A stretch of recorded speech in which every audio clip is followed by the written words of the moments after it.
Bien, bonsoir à tous. Vous allez tous bien, j'espère. Comme prévu, c'est le corrigé de l'exercice 1 de l'épreuve de mathématiques du test AME juin-août 2020. Donc, dans l'énoncé, on dit, par exemple, à la première question de déterminer le PGCD de 720, 540 et de 5600. Rappelons les notions d'abord. Pour déterminer le PGCD, il faut d'abord décomposer les nombres dont on veut déterminer le PGCD. Maintenant, pour faire la décomposition, je prends le nombre et je le divise d'abord. Je commence toujours par 2. Si je le divise par 2 et c'est un entier naturel, c'est bon, j'écris le facteur 2 que je l'ai divisé. Mais si c'est un nombre à virgule, non, je continue à 3. Si c'est un nombre entier, j'écris le facteur 3. Je le divise également par le résultat par 2 encore. Si c'est bon, j'écris 2. Si c'est pas bon, je continue jusqu'à ce que ça soit un entier naturel et j'écris ce facteur. Donc quand nous prenons ici les 720 dont il est question, quand nous le divisons par 2, c'est bon, on l'écrit. Nous divisons le résultat encore par 2, on l'écrit encore, le résultat par 2, ainsi de suite jusqu'à ce que le résultat ne soit plus divisé par 2, mais divisé par 3 désormais. Le résultat encore divisé par 3 et le résultat encore divisé par 5. Pour vérifier à la fin si la décomposition est juste, je fais le produit de tout ce que j'ai trouvé comme facteur. Maintenant, quand je fais le produit, je vois effectivement que c'est égal à 720. Là, je valide. Donc, 720 est égal à 2 puissance 4. 2 puissance 4, pourquoi? Parce que ça fait 2, là, ça fait 1, 2, 3 et 4. Donc, ça fait 2 puissance 4. 3 au carré, c'est-à-dire 3 là 2 fois. Maintenant, fois 5. Et je fais de même pour 540. Je décompose aussi 540. Ce qui me donne finalement 2 au carré, 3 au cube et 5, fois 5. Maintenant, je décompose aussi 5600. Je fais de même. Donc, ce qui me donne 2 puissance 5 fois 5 au carré fois 7. Maintenant, pour calculer le PGCD, lorsque j'ai fini de décomposer chacun de ces nombres, pour trouver le PGCD, je prends les facteurs communs avec la plus petite puissance. Je me répète. Quand je finis de décomposer les nombres, je prends le facteur commun avec la plus petite puissance. Ici, quand nous regardons ici, d'abord, 2 est un facteur commun. Il y a 2 puissance 4, il y a 2 puissance 2, il y a 2 puissance 5. Donc, je prends la plus petite puissance, c'est 2 puissance 2.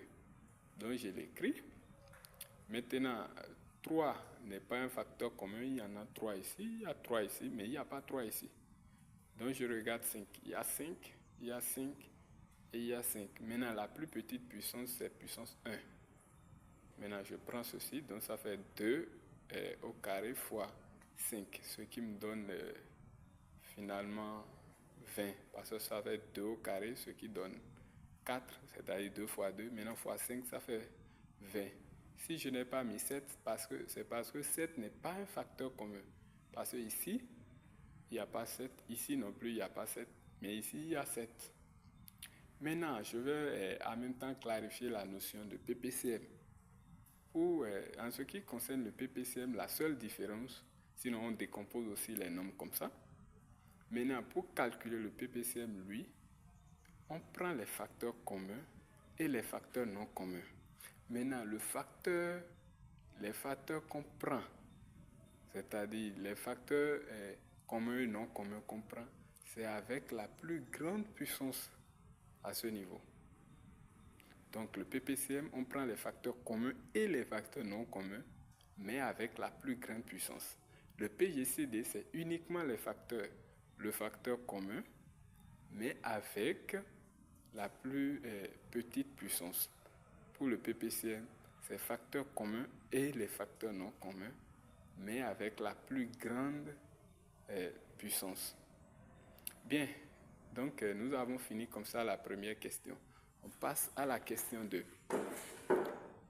Quand nous remarquons bien ici, La question 2 de l'épreuve nous demande de déterminer les dimensions des carreaux qu'on peut utiliser pour avoir le moins possible. Voici l'énoncé.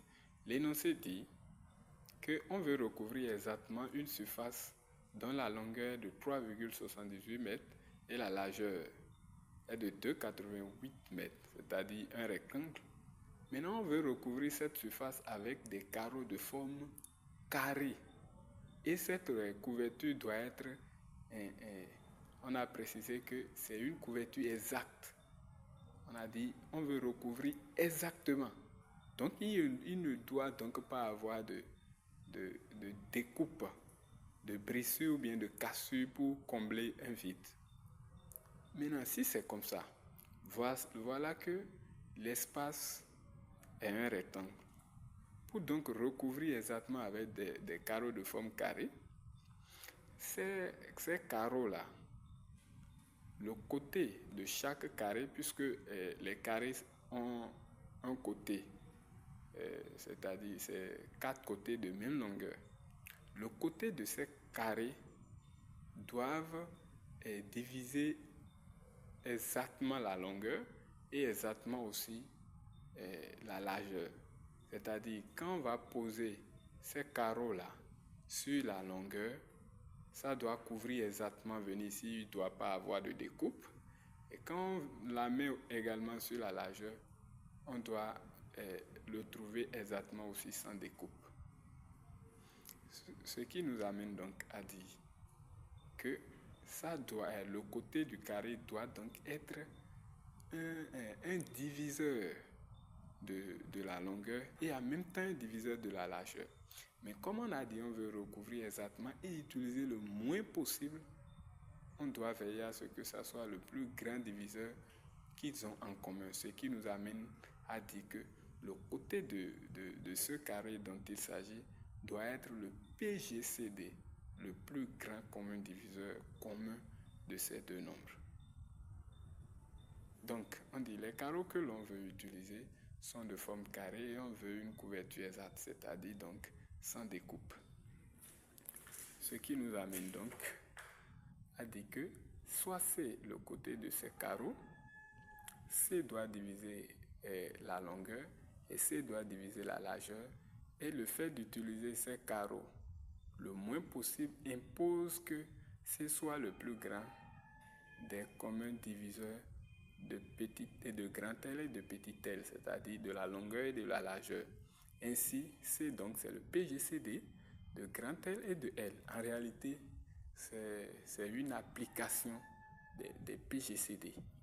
Et C c'est égal au PGCD de 378 et de 288. Auparavant, j'ai converti la longueur 3,78 mètres en centimètres et aussi la largeur 2,88 mètres en centimètres pour que ça soit facilement manipulable. On décompose comme on a fait pour déterminer le PGCD là-bas. 378 nous donne 2 fois 3 au cube fois 7 et 288 nous donne 2 puissance 5 et 3 au carré.